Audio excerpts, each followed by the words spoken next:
can be both beautiful and worshipful, and art can become profane and ugly.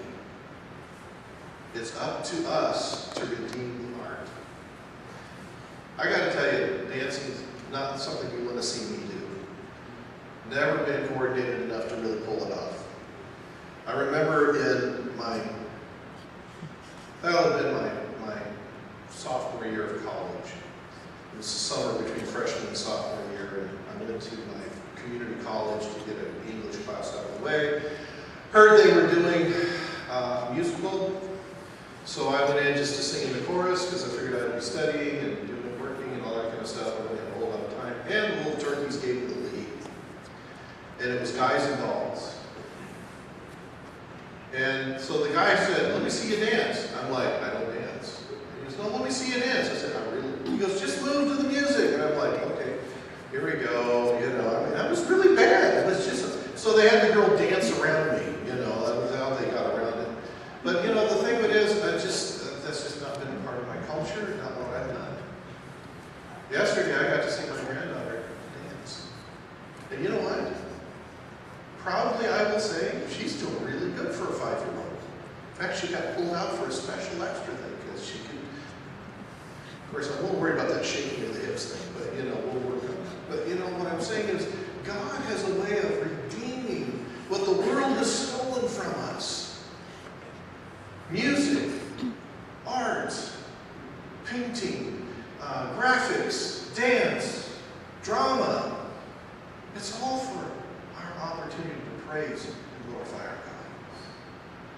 Worship is honoring and blessing the name of God and proclaiming who He is. Well, the key to happiness is thankfulness. The key to happiness is thankfulness. Now, I lived in Arizona for a few years, about 7. And you learn some things living in Phoenix, Arizona pretty quickly. Water is life. You do not take a 2-hour drive from Phoenix to Tucson without water for your engine and water for you. Because if you get out on there, out in the desert, it's a nice, bright, sunny day. It's 110 in the shade. And you run out of water, your car breaks down. In 2 hours, you could be dead. That's how dehydrated and how quickly you can become dehydrated in the desert. Now the desert, this last 5 verses of this chapter tell the story of how quickly the court of public opinion can change.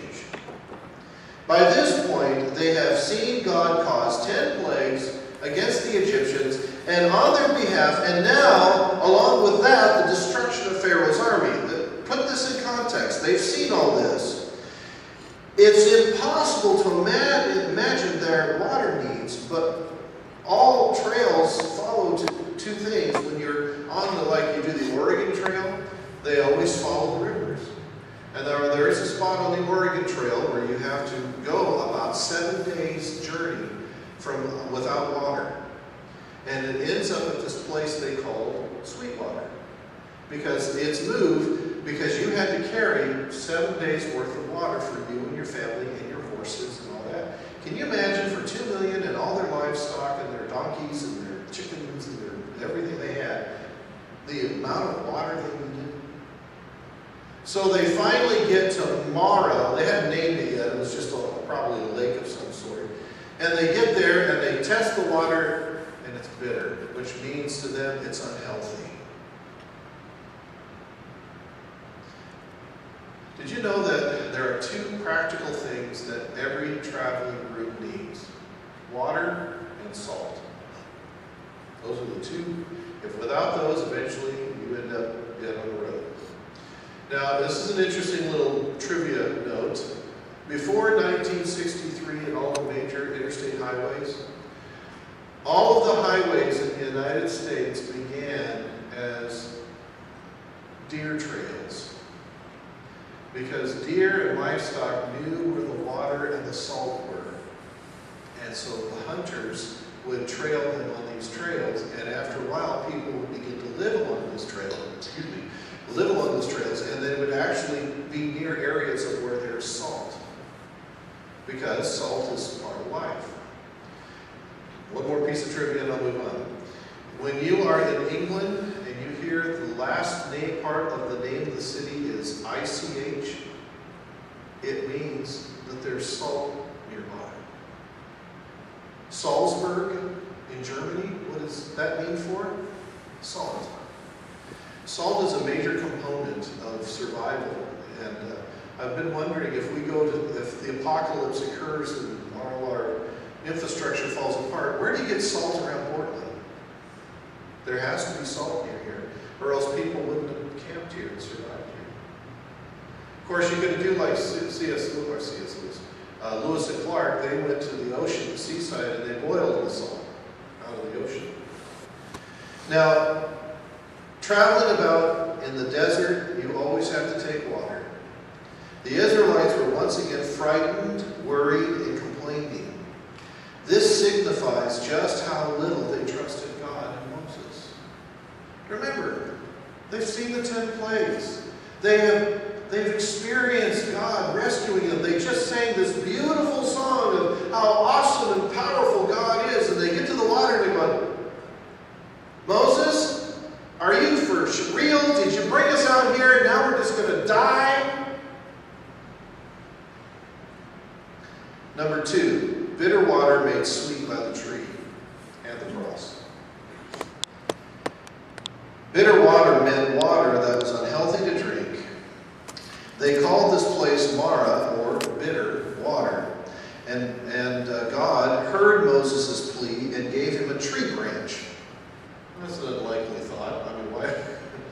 Do tree branches really purify water? Not that I've ever heard of. But God gives him a tree branch, and by placing the branch or log in the water, it purified the water. Isn't that interesting? By putting a particular branch or tree in the water, it purified the water. In our lives, Jesus is the water of life. It was by the cross that our lives were made sweet or purified. Go to the next picture. A heart that recognizes that fact each Sunday is truly able to worship the Lord.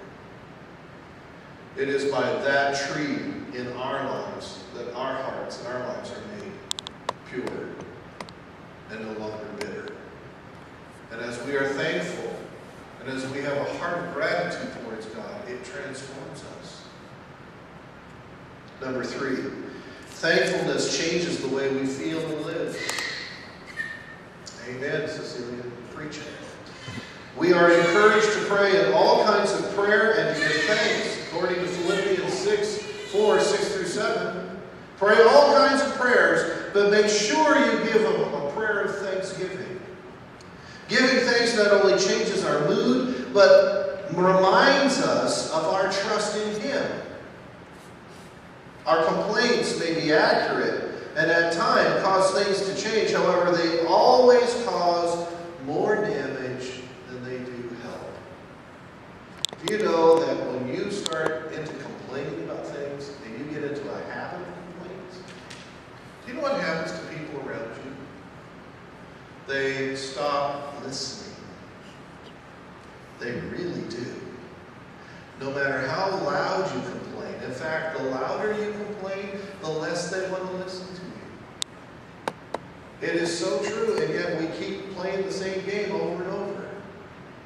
Complaining really doesn't make a difference. Now, we all like to complain, don't we? It's fun. I call a group of people called pseudo-intellectuals. It's almost as if they take great pride in knowing that they have picked out something is wrong before anybody else did. Boy, do they feel really smart about it. Aha! Gotcha! It's like, I know people who watch TV shows and movies to see where they make bloopers and mistakes, and they take great joy. In fact, there are websites out there to tell you where all the goofs are. And I'm like, I'm just watching the show, getting into the story. Why do I want to mess with all that stuff? I do remember a movie, though, where they actually, the camera panned upward and you could see the lights and the sound booth in the scene. I thought, they really should have cut that scene, But reality is, all right, it's like in Ben-Hur when they're doing the chariot races and you can see power lines in the background. Stuff like that. It's like people get such a joy out of looking at whatever the pastor puts in the bulletin, and they circle every misspelling. And they take great joy in it. And they come up with, "What, pastor, you misspelled it?" And I'm like, "Sorry, I'm just doing the best I can." Or the real fun one is when you find it up there on the screen. That's always a fun one. You know what's great about ministry? You get to make mistakes and make hundreds of copies and pass it out to people. Does complaining really make a difference? Does complaining help the situation?